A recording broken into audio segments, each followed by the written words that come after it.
यार कितनी किताबें उठा के हाथ में दे दिए, हद हो गई। कोई बोलता है कॉन्स्टिट्यूशन पढ़ो, कोई बोलता है सुप्रीम कोर्ट जजमेंट्स पढ़ो, कोई बोलता है ये लॉ पढ़ो, कोई बोलता है फिलॉसफी पढ़ो, कोई बोलता है एथिक्स पढ़ो। किताबें उठा उठा के जिंदगी दूभर हो गई है, तुम्हारी भी हो गई होगी। लेकिन इस नॉलेज का, इन किताबों का क्या फायदा? इस नॉलेज से क्या तुम इस देश की किस्मत बदल सकते हो? क्या तुम समाज में बदलाव ला सकते हो? क्या तुम अपने परिवार में या अपने जीवन में एक रियल चेंज ला सकते हो? अदरवाइज तो ये किताबें, किताबों का क्या? तुम में और उस तोते में क्या फर्क है जिसको मालिक ने बहुत सारे मिर्चियां खिला खिला के बोला कि तोते वही बोलना जो मैं तुझे बोलता हूं। Do you really have the guts? जिगर है तुम में, हिम्मत है तुम में कि तुम एक्चुअली हार्ड हिटिंग सवाल पूछ सकते हो? वो जो तुम्हें किताबों में ज्ञान दिया गया है उसका तुम प्रैक्टिकल इंपॉर्टेंस कर सकते हो या नहीं? That's the basic question today. Let me see if you are ready for some important changes in your life. इससे पहले कि हम इसको स्टार्ट करें, एक बहुत मेजर अनाउंसमेंट है। अनअकैडमी आप लोगों के लिए प्रीलिम्स 2025 का क्रैश कोर्स लेकर आई है, जिसका कोर्स स्टार्ट हो रहे हैं 7 फरवरी से। Best of the best educators from all over India will be teaching on one platform. मेरा कोड तुम्हें मालूम होना चाहिए, SIDLIVE।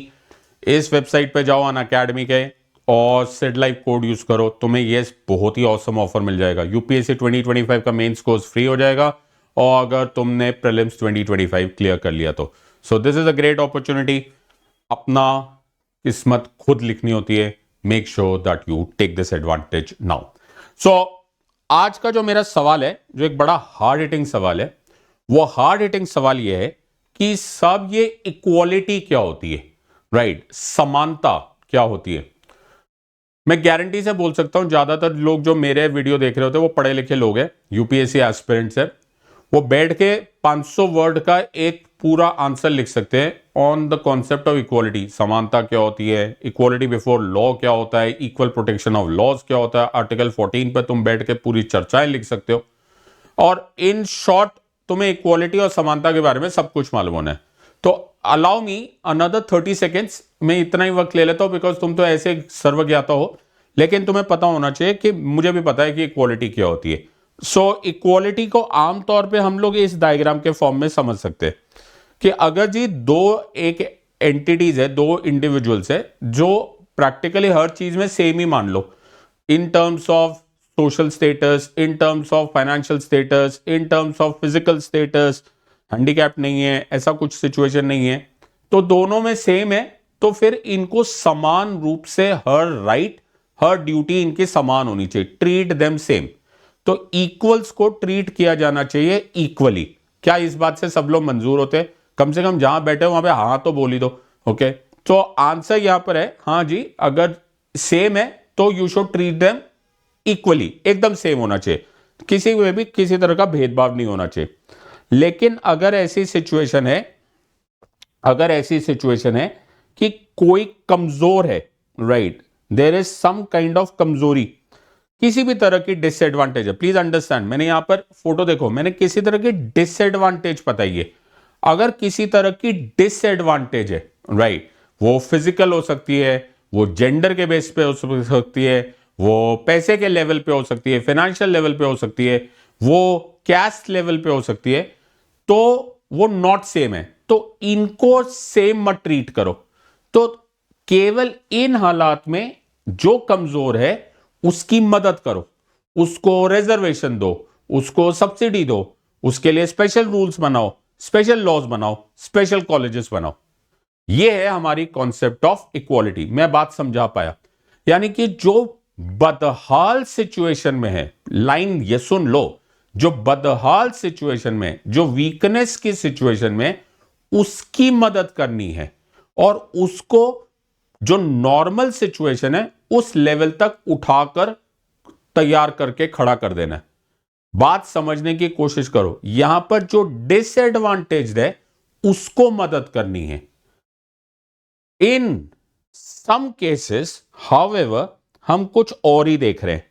हम ये देख रहे हैं कि कुछ लोग सेम सिचुएशन है लेकिन उस सेम सिचुएशन में होते हुए भी उनको कुछ जरूरत से ज्यादा एक्स्ट्रा उनको विशेष अधिकार दिए जाते हैं और उन विशेष अधिकारों से वो वीआईपी बन जाते हैं। यार आपने तो बोला था ट्रीट सेम करना था, लेकिन आपने तो उनको वीआईपी स्टेटस दे दिया। क्या ये कॉन्सेप्ट है इक्वालिटी का? मेरे हिसाब से तो इक्वालिटी में केवल तब मदद करनी थी, इस कॉन्सेप्ट में तब मदद करनी थी जब आप किसी डिसएडवांटेज सिचुएशन में थे, लेकिन आपने तो वीआईपी बना दिया। अगर मैं इक्वालिटी की डेफिनेशन देखूं तो यहां लिखा है when true equality exist no individual और group should have special advantages of rights और एडवांटेजेस ओवर अदर्स। मतलब भाई जहां पर इक्वालिटी होती है वहां विशेष अधिकार नहीं होते।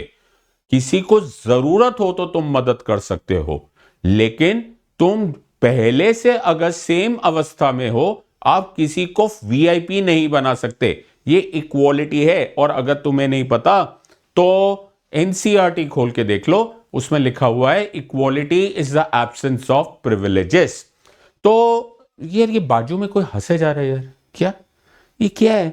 मैं इक्वालिटी की डेफिनेशन पता रहा हूं, ये देखो ये हंसे जा रहा है। राइट, क्या हंसे जा रहा है?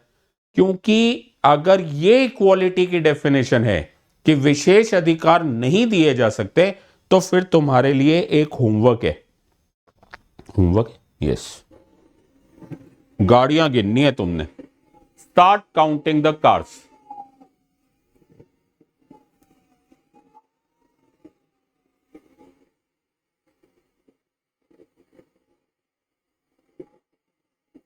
पहली आ गई। अरे 2, 3, 4, 5, 6, 7, 8, 9, 10, 11, 12, 13, 14, 15, 16, 17, 18, 19, 20, 21। बाकी तुम गिनो। जिसके राइट मार्क्स आएंगे लास्ट में एग्जैक्ट काउंट आएगा, उसको मेरी तरफ से चॉकलेट है। अरे यार ये तो खत्म ही नहीं हो रही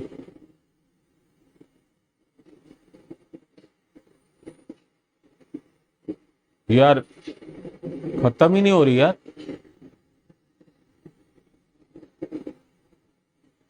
अरे यार ये कौन है यार, ये तो खत्म ही नहीं हो रहा। चॉकलेट मिलेगी, काउंट करो।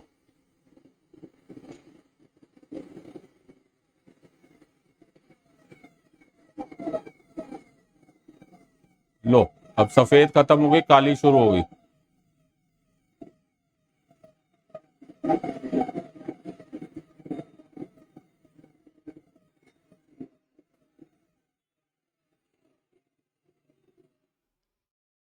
काउंट ना एग्जैक्ट लिख कर भेज देना।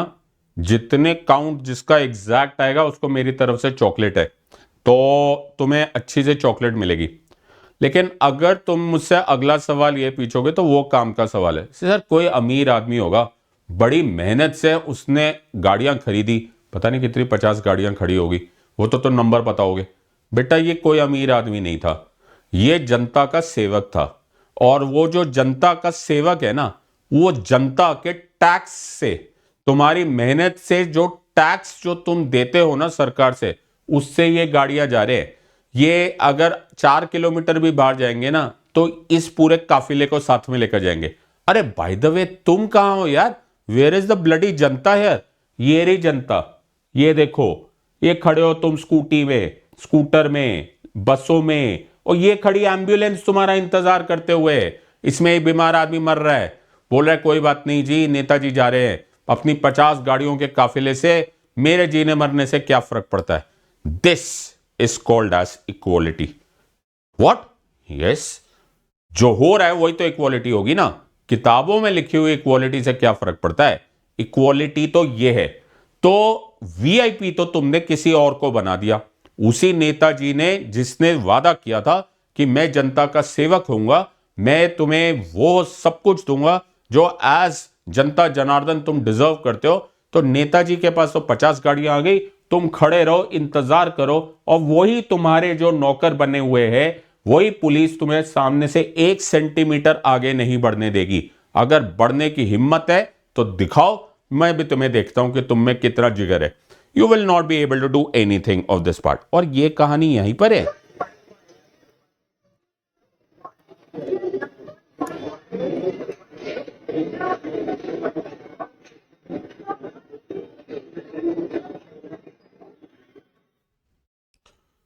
डेमोक्रेसी में भगवान ना दुनिया को छोड़ जाते हैं, ओके, कि दुनिया में जो डेमोक्रेसी है वो जनतंत्र है, जनता है, ओके। वो बाकी अपने सारे तंत्र प्रभु चलाएंगे, लेकिन जो डेमोक्रेसी है उसमें तंत्र जनता चलाती है। जनता अपनी सरकार चुनती है और बोलती है कि जी आप हमारा ख्याल रखना, क्योंकि हमने भरोसा आप पर किया है। डोंट वरी, ये खड़े तुम, जिसमें 15-20 किलोमीटर दूर जाकर तुम पहली बार घाट में जाओगे और स्नान करोगे, और ये खाली रोड पड़ी है जहां पर बिंदास वीआईपी लोग गाड़ियों में जाएंगे ऑल द वे, बिल्कुल कोने तक। कौन अपने पैरों पे तकलीफ दे?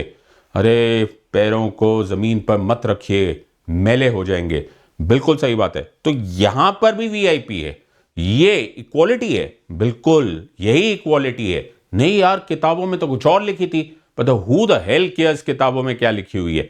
जो इक्वालिटी है वो यही है, ये तुमको माननी पड़ेगी। This is the fact of it. और उसका रीजन ये है कि ये जो तुम्हारी भोली भाली जनता है और तुम हो, तुमने कभी सवाल ही नहीं पूछा।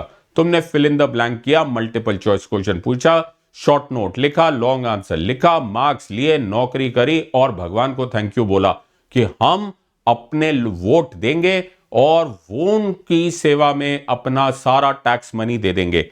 इसी तरह से हमारी जिंदगी चलती चली गई और इतना बुरा हाल हो गया कि आज ये वीआईपी सिर्फ यात्राओं में नहीं, ट्रैफिक में नहीं, इवन प्रभु के घर यानी कि मंदिरों में भी जाने के लिए एक वीआईपी दर्शन की अलग से लाइन बनती है। कभी कोशिश करना किसी भी तीर्थ यात्रा में जाना जहां पर तुम सो कॉल्ड जनता खड़ी है, वहां पर किलोमीटर्स की लाइन लगी होगी और फिर एक वीआईपी आएगा।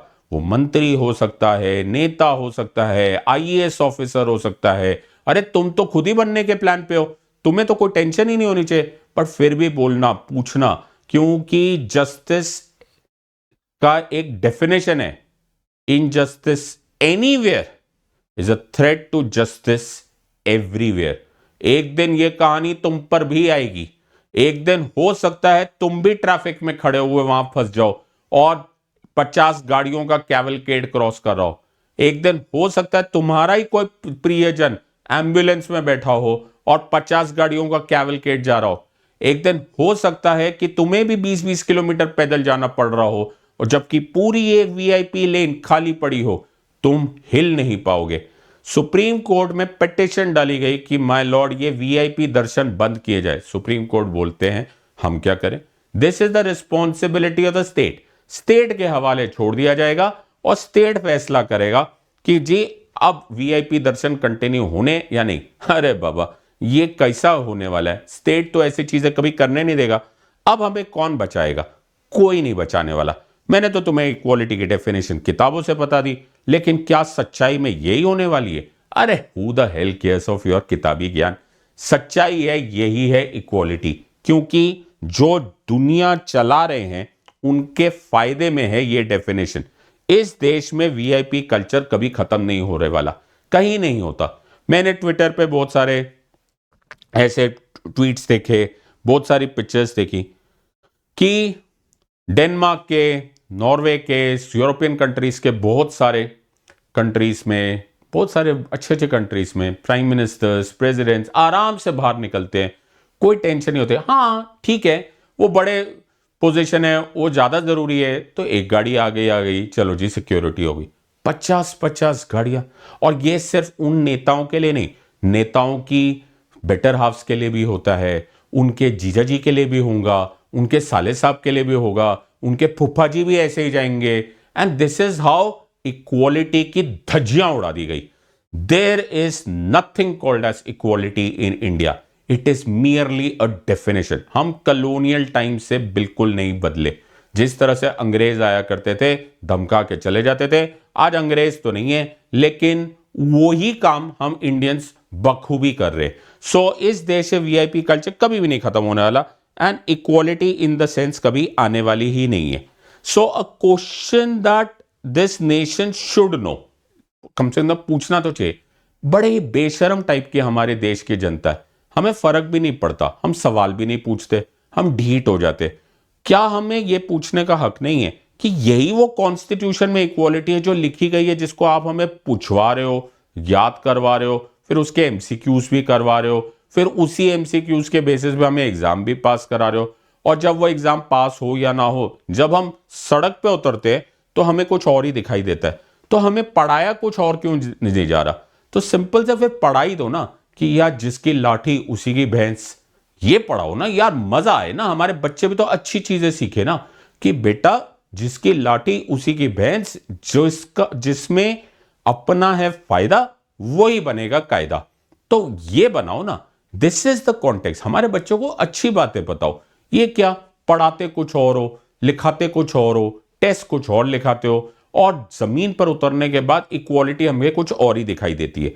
ऐसा नहीं होना चाहिए। सो द पॉइंट है कि पाखंड नहीं होना चाहिए, दिखावा नहीं होना चाहिए, जो है वो सच है भाई, ऐसा ही करना है। हमारे बच्चे भी सीखे, हम भी सीखे कि क्या हमें सिखाया गया था, equality is the absence of privileges, the state shall not deny to any person equality before the law और the equal protection of laws within the territory of India. कितनी अच्छी तरह से मुझे आर्टिकल 14 याद आया, कितनी अच्छी तरह से मुझे आर्टिकल 15 याद पड़ा, that the state shall not discriminate only on the grounds of race, religion, caste, sex, place of birth or any of them। ये कहाँ है यार, ये तो कुछ और ही आ रहा है। So the point here is, सवाल पूछने की बात यह है कि क्या एक बड़ी फेमस बुक है, तुमने पढ़ी होगी कि नहीं, एनिमल फार्म, जॉर्ज ऑरवेल की एक बड़ी फेमस हार्ड हिटिंग किताब है। अभी कोशिश करना पढ़ लेना, बड़ी सुंदर किताब है। उस पुस्तक का लास्ट ये बात था, और उसमें लिखा था all animals are equal but some are more equal than others. यार ये सत्य वचन हो गया। मुझे नहीं लगा था कि कभी भी, जब मैंने ये पहली बार पढ़ा था तब जवानी थी ना, जवानी में सब कुछ आइडियलिज्म लगता है, ऐसा लगता है जो किताबों में लिखा था ना वही सच होगा, यही सच होगा, यही होने वाला है, यही किताबों में है, यही है, सब कुछ आइडियलिस्ट है, पिंक गॉगल्स है, दुनिया सब कुछ बिल्कुल ठीक ठाक चले। लेकिन फिर फैज साहब याद आए, फैज साहब, बिल्कुल फैज साहब ने बोला कि दुनिया के भवसागर में जब हमने प्रेम से नैया डाली थी, कितना कसबल था बाहों में और लहू में कितनी लाली थी, यूं लगता था दो हाथ लगे और नैया पूरम पार हुई, पर ये ना जाना मझधारों में कई छुपी हुई भी धारे थी, कुछ माजी थे अनजान, बहुत कुछ बेपरखी पतवारे थी, माजी भी वही, पारिक भी वही, तुम भी वही, हम भी वही, अब तुम ही कहो क्या करना है, अब कैसे पार उतरना है। तो पॉइंट यहां पर है कि तब मुझे लगा था ये झूठ है, एनिमल फार्म एक कहानी है, लेकिन अब मुझे लग रहा है कि एनिमल फार्म एकदम सत्य वचन बोल गया कि इक्वालिटी, कुछ लोगों के लिए इक्वालिटी की डेफिनेशन अलग है, कुछ लोग हमेशा के लिए इक्वालिटी के इस लेवल में अपने आप को मोर इक्वल बनाते चले जाएंगे। मुझे सारा का सारा सवाल यहां पर यह होता है कि इनको किसी की परवाह नहीं है। ये न्यूज देखिए, इसमें लिखा है ASI, अरे पुलिस वाला मर गया यार, इतनी तेज गाड़ियां क्यों चला रहे हो यार, कौन तुम्हें मारने के लिए पागल हो रहा है यार, वही जनता जिसको तुम गले लगा लगा के वोट मांगते हो, वही जनता जिसको तुम जनता के दरबार में जाकर बोलते हो भाई तुम्हारा दुख हमारा दुख है, जैसे ही तुम मंत्री बन जाते हो, जैसे ही तुम संतरी बन जाते हो, तुम्हारी रॉयल एंट्रियां होने लग जाती है, तुम्हारी गाड़ियां 200 किलोमीटर पे जाती है, सामने इंसान नहीं दिखता, तुम बंदे को बंदा नहीं समझते हो, उसी से तुम्हें डर है। कौन पागल हो गया तुम्हारे पीछे, तुम्हारी जान को आफत कर रहा है, कौन आ रहा है, कौन आ रहा है यार, वो गरीब है यार, 2 रोटी की जनता है बेचारा, वहां पर खड़े होकर सिर्फ अपना ठेला लगा के बैठा है, स्कूटर लगा के बैठा है, बच्चे को स्कूल लेकर जा रहा है, एम्बुलेंस हॉस्पिटल जा रही है, कोई नहीं भाग रहा यार तुम्हारे पीछे। ध्यान से, माना कि बड़े बेवकूफ जनता है, लेकिन फिर भी है तो तुम्हारी। उनको जानवरों से बदतर तो मत ट्रीट करो। This is the entire context कि बिफोर इलेक्शन द कॉन्टेक्स्ट तुम्हारा अलग हो जाता है, आफ्टर इलेक्शन तुम्हारा कॉन्सेप्ट अलग हो जाता है। अरे बाय द वे, वोटिंग करी कि नहीं करी? हाँ, वोटिंग करना तुम्हारा कर्तव्य है, मेक श्योर वो मत भूलना। एक जिम्मेदार नागरिक होने के नाते तुम्हें वोटिंग करनी है, क्योंकि इलेक्शन से पहले और इलेक्शन के बाद अचानक सब कुछ बदल जाने वाला है। Make sure that you don't forget to vote. So ये तुम्हारा प्राथमिक कर्तव्य है और ये तुम्हारी ड्यूटी भी है, तुम्हारा राइट भी है। Make sure that you do it. इस ख्याल के साथ, इस एडवाइस के साथ मैं यहां पर ही छोड़ना चाहता हूं। मैं तुमसे यह पूछना चाहता हूं कि तुम्हें इसके बारे में कुछ बोलना है, कुछ विचार है, कि सब चलता है। Choice is yours. इस जनता को ऐसी बातें, बहुत सारी चीजें पता है, लेकिन कोई इसको याद नहीं दिलाता। मैं चाहता हूं कि एक सशक्त फ्यूचर बने। यह देश तब बदलेगा जब हार्ड हिटिंग सवाल पूछे जाएंगे, और हार्ड हिटिंग सवालों के हार्ड हिटिंग जवाब आएंगे ना, तो यह देश अचानक एक सुपर पावर बनेगा। रेटोरिक से, भाषणबाजी से हम कोई विश्वगुरु नहीं बनने वाले। हमें जो बेसिक स्ट्रक्चरल मिस्टेक्स है उस कंट्री की, इस कंट्री की चेंज करनी पड़ेगी। सवाल है क्या तुम इसको शुरुआत करोगे या नहीं? अरे नहीं करना है, चिंता मत करना। किताब उठाओ, इक्वालिटी की डेफिनेशन याद करो, एमसीक्यूज करो, fill in the blank करो। See you for the next exam. I hope you have enjoyed this video. In the words of Unacademy, let's crack it.